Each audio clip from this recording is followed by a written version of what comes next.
This podcast contains strong language and examples of real-life scenarios that some may find disturbing. It is intended for mature audiences. Listener discretion is advised.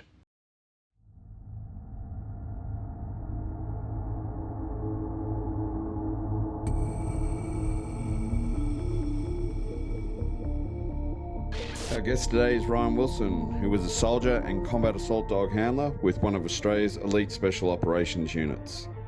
While we chat, Ryan and myself are sampling some whiskey from Whipper Snapper Distillery right here in Perth.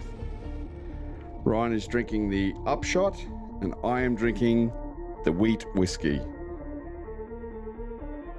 This interview is a rare insight into what goes on inside a special operations unit, and I hope that you enjoy listening to it as much as I did speaking to Ryan about it.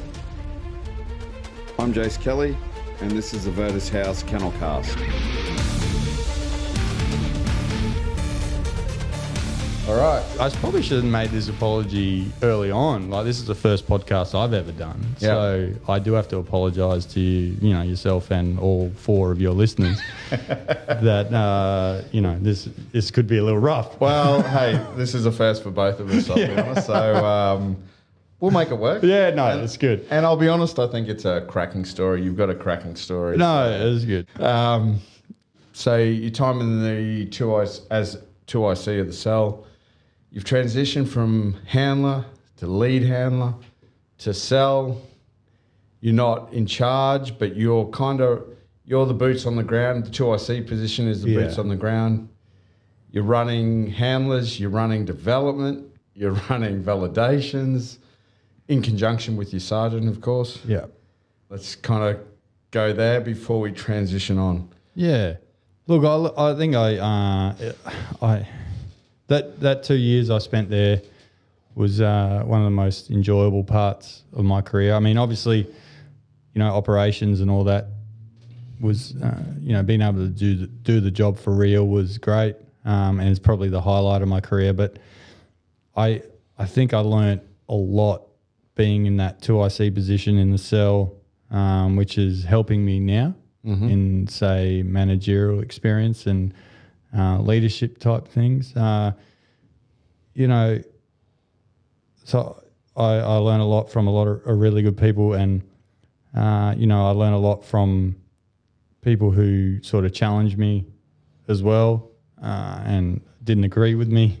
Yeah. And, probably learnt more from them. Yeah. And, I obviously at some stages didn't handle that well, probably didn't respond the best way to that, but then I've learnt from that and maybe can apply a different response now and, or in the future. But yeah, I learned a lot from the cell, especially, the training philosophies and methodologies with dog training, positive, negative reinforcement in the quadrant and just while you're on that, let's talk about positive, negative and quadrants. And so obviously people that have influenced you, and I don't mean as a lead handler, I mean your time in the cell. We both know that Bart Bellin was a large part of transition. Right. So let's talk about that. Right. So I guess the biggest transition, evolution in the dog community when I was there was the introduction of Bart Bellin's knee popo. Yep. Which in hindsight isn't, it's not anything we weren't actually doing. It wasn't a far stretch from what we were doing already, no. but he packaged it well and he marketed it well and it worked. Certainly. So the way he packaged it and the way he explained it and the way he delivered it produced results. Yep. Right? So it was, that was the biggest evolution from being in the cell, was trying to bring that in our training methodology. But saying that, there was a lot of it was already there. Sure.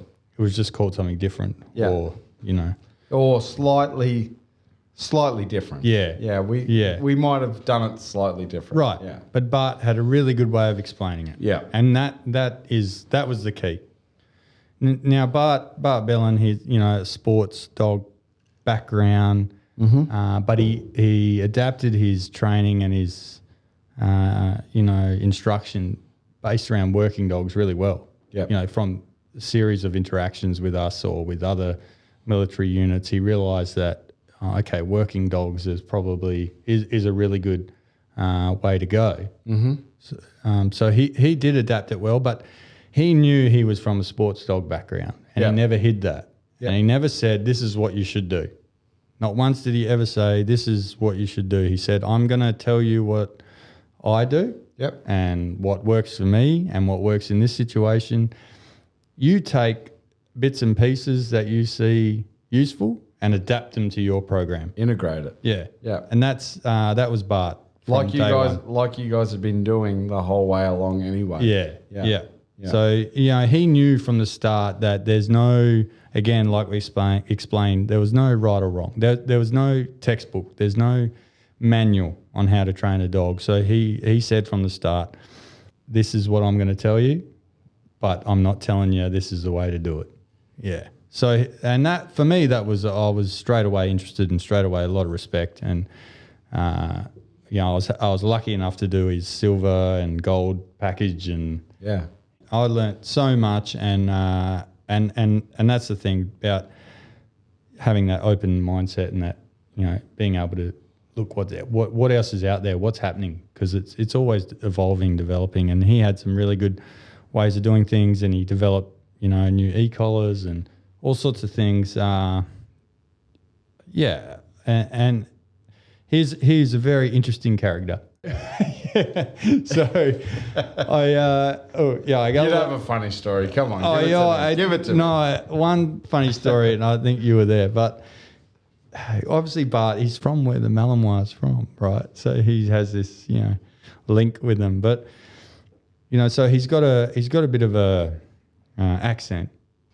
So we're talking on this is on the silver course, and we're mostly theory, and we're discussing dog training and methodology and things like that. And he kept mentioning this word, hirashi. It's like, all dogs have hirashi.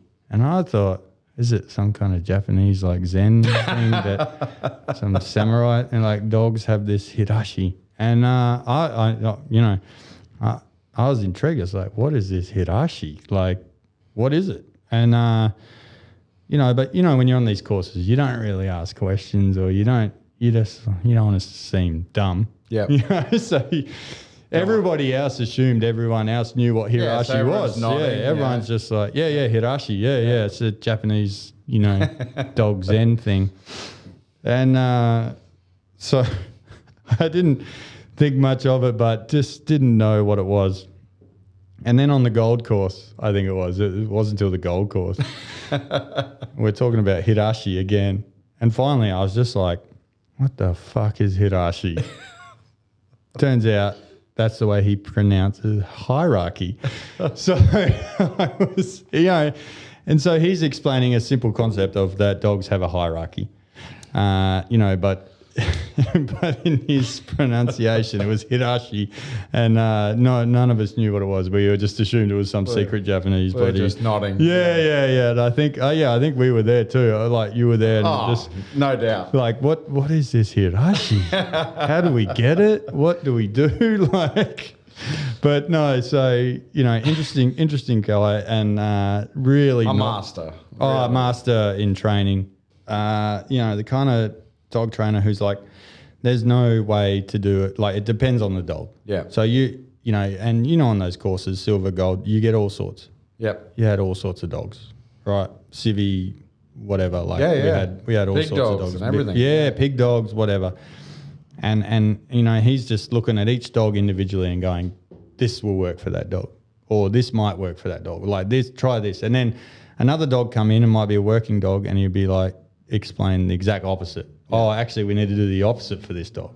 Yeah. So it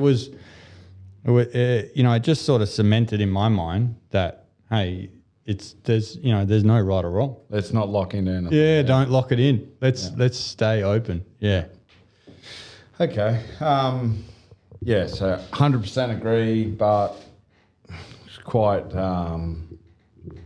quite pivotal. Mm. What about other units or organisations? I know you did, but just for the public's sake, in your role, you would come across so many different organisations around the world. Is there anyone that stood out above the rest, or is there a moment that you went, "Whoa, that's quite pivotal to my learning"? Is there anyone like that, or any organisation like that? Yeah, I mean, just naturally being part of the regiment, we worked a lot with different units, and naturally then being part of the dog cell, we would team up with other dog cells or other dog units. So, the Canadian JDF2, UK SA 22 SAS, the US with the SEALs and Delta, and New Zealand SAS had a really good capability as well. We all had, like we explained, we all had very, very similar issues. Yeah. And we were all at similar sort of capability level, but all experiencing the same issues. I think, the US slightly different with the way they had handlers who probably weren't operators, designated handlers. Yep. But they have the ability to do that. They have the manpower and whatnot. But so working together, like with the Canadians and New Zealand, very, very similar. Yep. Issues that we faced. On the other spectrum, like sort of domestically, I did a lot of work with police units. Mm-hmm. So Victorian SOG. Yep. Special Operations Group. Yeah. Soggies. Just so everyone knows. Yep. And they were at the point where they saw the benefit in a dog capability. Yep. And they wanted to more of a tactical dog capability rather than a general because police units have always had that general duties police dog, but the tactical unit now saw an opportunity to develop a dog capability for them. So they were really forward leaning. They were really they really wanted to learn. They got us over there a lot. To help them train. They seen that, the dogs we were producing and the capability we had, and they were really forward leaning and trying to evolve their capability. So that was really good to see, and I think it's already proved itself with them. It certainly has. Yeah, actually multiple times. Yeah. So, That was a really good experience for me. Yep. To work with those guys. Yeah, vastly different. But to you guys. Yeah, so that would have been its own little reward. Right. Yeah, it was really good. Yeah, really good guys, and just really keen to learn. Yeah. And really keen to get the capability going. Again, came up with the same problems, the same issues we had. Like, with. Convincing hierarchy, the hierarchy, convincing the hierarchy that, support capabilities. But no, it's that was really rewarding for me. Okay. Also, being in WA, worked with Waypole. Yep. With their general duties dogs more than anything, and I think their capabilities come extremely long way. Their general dogs are probably, leading. Yeah, it's evolved. That was it was very rewarding to be involved because, since we left Afghan, our dogs became, we didn't have a lot of dogs that had overseas or... no operational experience, right? So all of a sudden for a long time, we were the experts, right? Because we had all this operational experience. Now... to train up these police units, they were the ones getting the operational experience. So, and we didn't have it. So, But how good is that? You were kind of learning through their operational experience. Right. But that's why you guys are so good. I just go, you could have sat on your hands and gone, hey, we did this for a number of years. We killed it. But instead you went, hey, this is what we do. And you watched their operational dogs and you learned from them. Yeah, 100%. Yeah. Yeah. And How good is that? Yeah. So, they're the ones out there now with operational experience, Yeah. So it's that's quite rewarding as well. Yeah, I bet. Yeah. I bet. I know you had a lot going on, but obviously Franco, from a DLO perspective. Oh, of course. Yeah. Franco Angelini, that's who I'm referring to. Yeah, I had experience with him early on, actually, in my career. Yeah. He came over and did like some bite work and DLO sort of training, Yeah. which was, it was eye-opening. Pivotal for us as DLOs Yeah. to advance operational dogs. Pivotal, I'm telling you. It had such an influence on us. And great for handlers. Like, I never enjoyed being in the bite suit, let's be honest. I would never volunteer.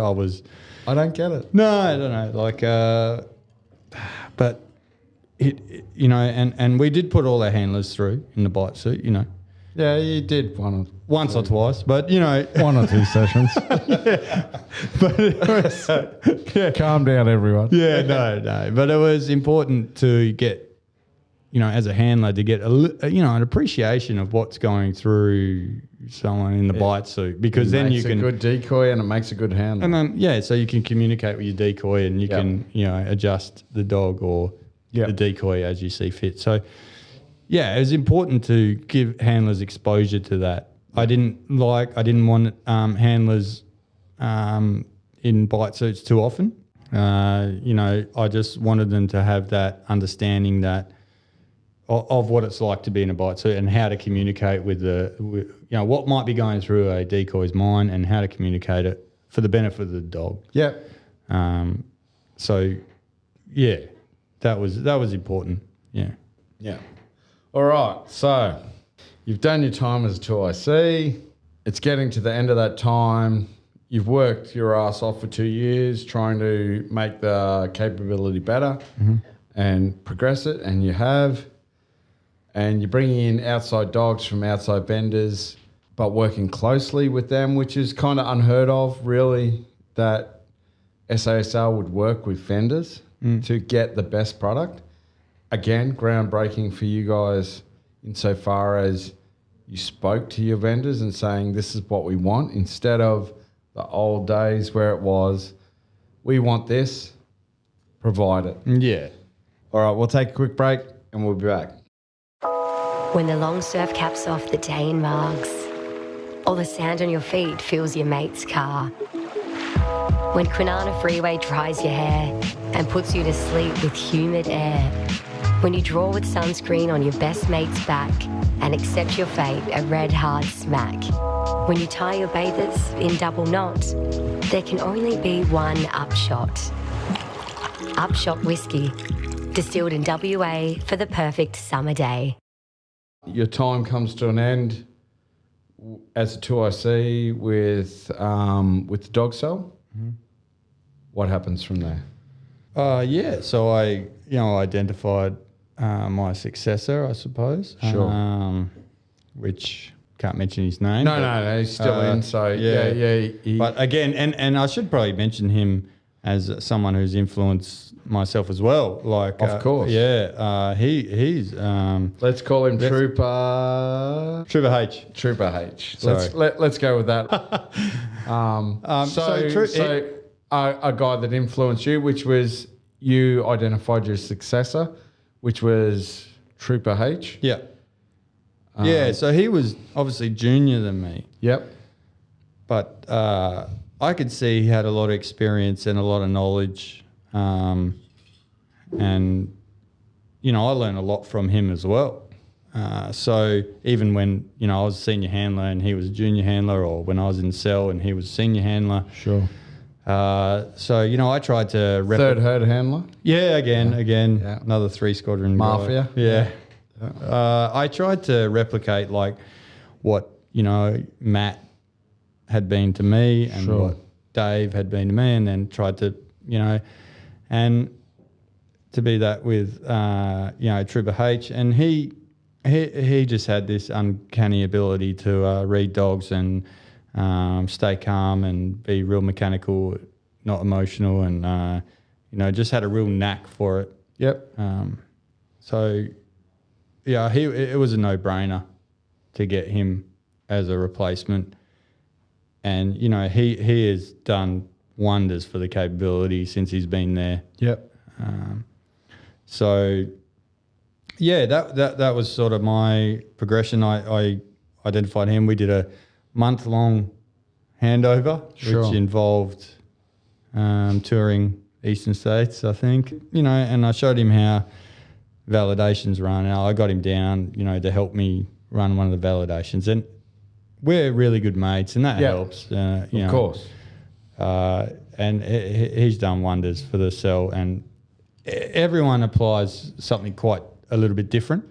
So, what Dave brought, what Matt brought, what I brought, and what Trooper H brought, all different. Yeah. But it all value adds. Absolutely. So, it's good to see, to be honest. Awesome. And I'm super glad, that he's in that, role. Awesome. For me, then I ended up going back to a squadron. Yep. And not long after that, got out. Transitioned out. Yeah, transitioned out. And some guys don't transition well out of that. So No, I mean, there was a little bit of that. There was a little bit of I'd done I'd done 12 years now in the regiment, and just kind of at a full-on pace too. Yeah, it just kind of felt like enough was enough. Yep. Wanted to experience something different. Yep. I was happy with where I'd got, what I achieved. I really loved my time in the cell.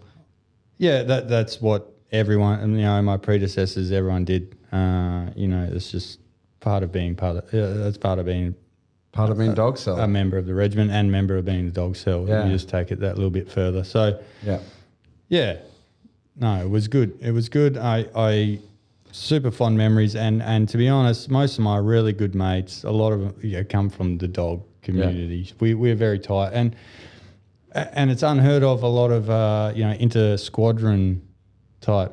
The squadrons can be quite competitive. Yes, they can. A healthy in competition. a healthy way. Yeah. Yeah. But I have some really good mates who we never served overseas together, nothing but different squadrons, but we might have done dog course, or we done a validation, or you become really good mates. Yeah. So it was just a really good equaliser and a really good way of bringing guys together. Yeah. And I know you guys broke a lot of barriers there, so hats off to you. So. No, it's good. I mean, obviously I realised I was well out of my depth and I needed you guys, so that helped breaking the barriers. Wow.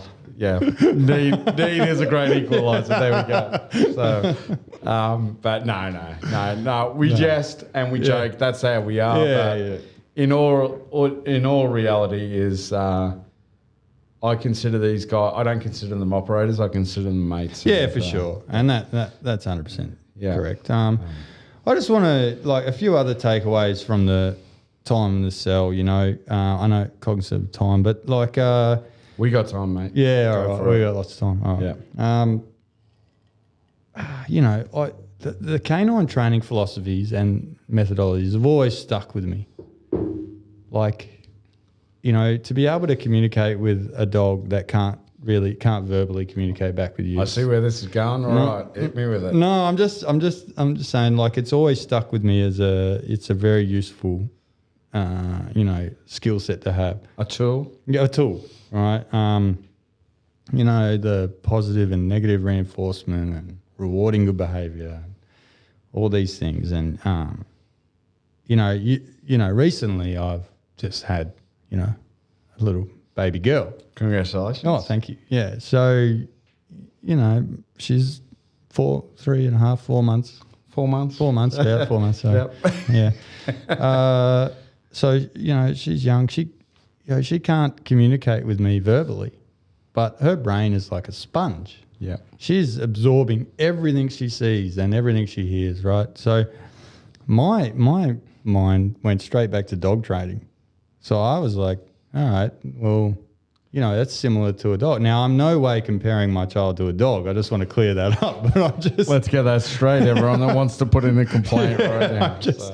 I'm just saying that at this stage of her development, like it's very similar to when, a dog in development, they can't communicate to you verbally. No. Their brain is like a sponge. They're absorbing everything. So, I found that methodology of, positive reinforcement or, rewarding good behavior and not rewarding bad behavior has been, I've tried to apply it a little bit, obviously not over too much, but Sure. yeah, I think that sort of understanding that sort of psychology has been really useful. So I agree. yeah, well, I agree. and also talking about being a manager and managing people, and we talk about one of the biggest evolutions in my time as a dog handler and manager in the cell was NEPOPO and probably the shaping type training, I guess, which again wasn't new, but we just really took it on full ball, and that shaping where you create that swimming pool because They own the behavior, yeah. And it's kind of like you create a swimming pool because it's from dolphin training, and you sort of wait till they do the activity and then you reward it, or they do the behavior and you reward it, and creating that swimming pool environment. So that stuck with me as well. Yep. That shaping mentality where the behavior is so much stronger if the dog creates it themselves. So, without being manipulative or like, I feel that as a manager, people as well, if they are able to create certain behaviors or make certain decisions themselves, they own it a lot more and it's a lot stronger. So I often refer to that swimming pool where I try and create a swimming pool for people and, get them to do the right behavior and then reward it. And all of a sudden it's their idea, it's their thing, they own it, and then, it's much stronger. And there's just so many correlations between dog training and humans and babies and whatnot. But yeah. It is a powerful tool. Well, it's a powerful tool, yeah. Not just with dogs. One area which I do regret trying to apply it to, and I would advise against, was trying to apply it to your partner. Oh, okay. Yeah. Please do tell. No, so she's seen straight through it. Straight through it, and she did not appreciate me trying to reward her and marking her correct behaviour. But and what I thought was her correct behaviour. Classic Wilson. So, no, that didn't end well. But yeah. Very, very good. I can just imagine. But you are right. The way that we do work dogs now or develop dogs now is not confined to dogs. It really is across the board. No, I think there's a lot of correlation. I think there's a lot of areas we can learn with the training and development space, with in leadership, in management, in all that from dog training philosophy. Yeah. I think for a long time I've tried to see if there's a way to combine the two, but it's very hard because you don't want to tell people that, I'm training you like a dog. Yeah. But the psychology is quite similar. Yeah. You just need to think about it differently. But Sure. Well, as long as that doesn't get you killed by your wife or your child. Yeah, let's tick in the box. Yeah, no. So, Ryan, post-regiment, basically. Yeah. Where are you at? What's it hold? What's the future? And how is what we've just spent the last 3 hours talking about, how is that helping you?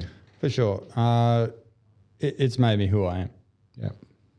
The 12 years in the regiment and majority of that with dogs has made me who I am. And, so I don't regret any of it.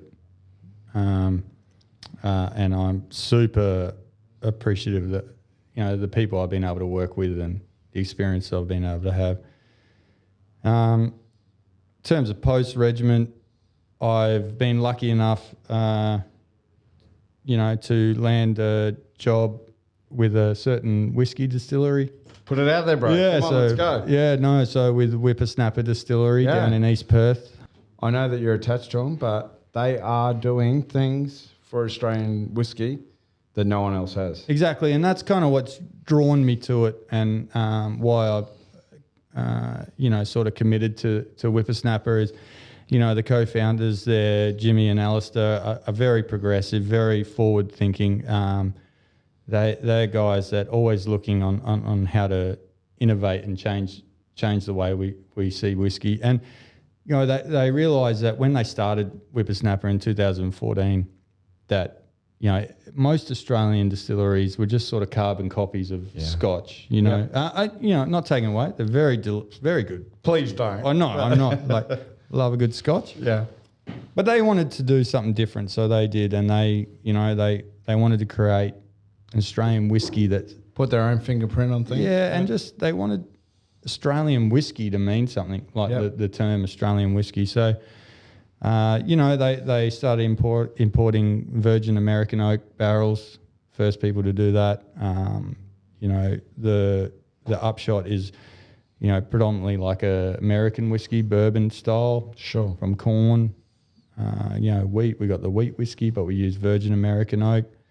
I could talk your ear off about the way we do it, but Maybe another podcast. yeah, but and innovative things like quinoa whiskey, world's first majority quinoa whiskey. Yep. Things like that. They're always looking ahead and how to improve and Cutting edge. and not resting on their laurels, so to speak. So that's what attracted me to Whipper Snapper, and I'm lucky enough to be involved. A great crew, great team there, and really looking forward to the future with them. Yeah. I will give them a massive shout out, because what we were able to do was put the A litter, as in the Virtus House Kennels A litter, through that distillery. And I'm telling you, not a lot of businesses are willing to put their hand up and go, hey, let your melon wild pups run rampant. Yeah. And they did it. So Love it. You're welcome anytime. Yeah. Hey, Because- next litter's on the way. I'm Like I telling you. told you, girls love dogs. I don't know what you're talking about. No, but it was great PR for us as well. No. Yeah. No, but those kinds of development processes for young pups are essential, and you guys were just more than willing to put your hand up for it, and I thank you for that. Yeah, and Jimmy and Al are big fans of the military. Yeah. Big supporters. One of the reasons they took me on, gave me a chance, recognised the skill set I had. Yep. And because of that, we've established the Veterans Club at Whipper Snapper.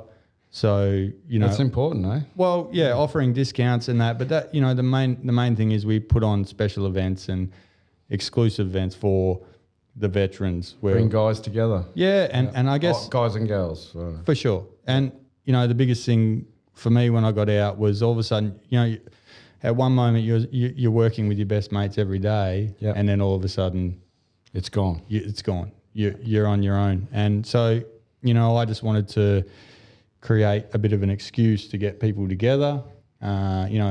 With these events, it's only 2 or 3 hours at a time. It's just come together every few months, and Whipper Snapper, have been nothing but supportive. And so, if you're a veteran, get on board, look it up, join the Veterans Club. You get 20% discount. Plus, get on board to all our.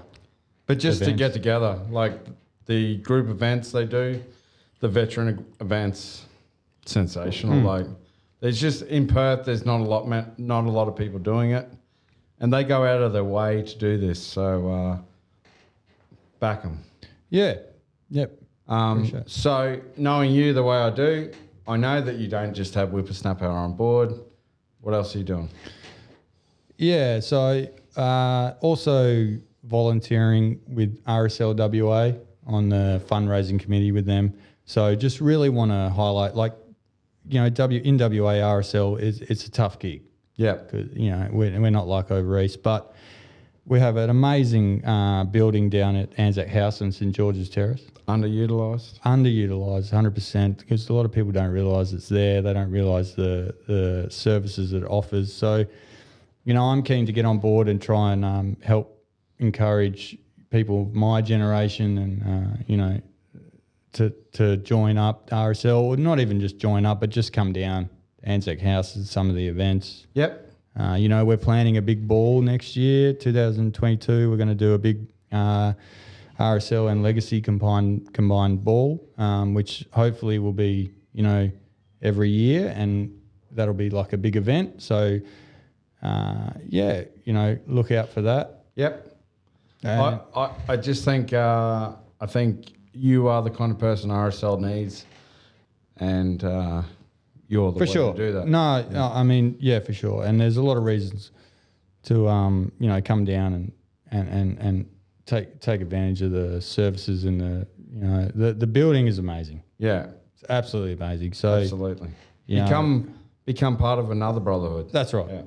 Yeah. The other organisation I'll quickly touch on as well that I'm part of is the Wandering Warriors. Yep. So I'm state manager for WA with that. Very, you know, Wandering Warriors has a very big presence over east, with, you know, offering education, employment, respite, and sort of welfare to ex-Special Forces soldiers or Yep. SOCOMAN soldiers. You know, a lot of people doing some really good stuff over there. I just wanted to see it sort of established here as well in WA. So, you know, this is a sort of watch this space. Yep. Especially with the education side of things. I want to, you know, talk to a lot of the universities and TAFE institutions and just make sure that, you know, all the SOCOMAN veterans coming out that are settling in WA know that there's an option for them as well. Awesome. Yeah. Awesome. You are a very busy man. Yeah. Yeah, good on you. I appreciate you coming on this podcast. 001. Oh, I love it. I'm stoked to be a part of the first one. And again, I do apologise to all 4 of your listeners. Hey, I don't know where this is going. Maybe we do one a year. Who knows? We might not do another one. But who knows? But No, it's great. But what I want to do is open up what the benefit you guys brought as special operations handlers and management to the wider canine community, because it really it's undersold, and it's we leave it in the background when it shouldn't be. It shouldn't be. You guys have really driven the way that we work dogs in Australia today, and I want it out there. No. So thank you for coming on. No, I appreciate it. Awesome, mate. No, All right. cheers.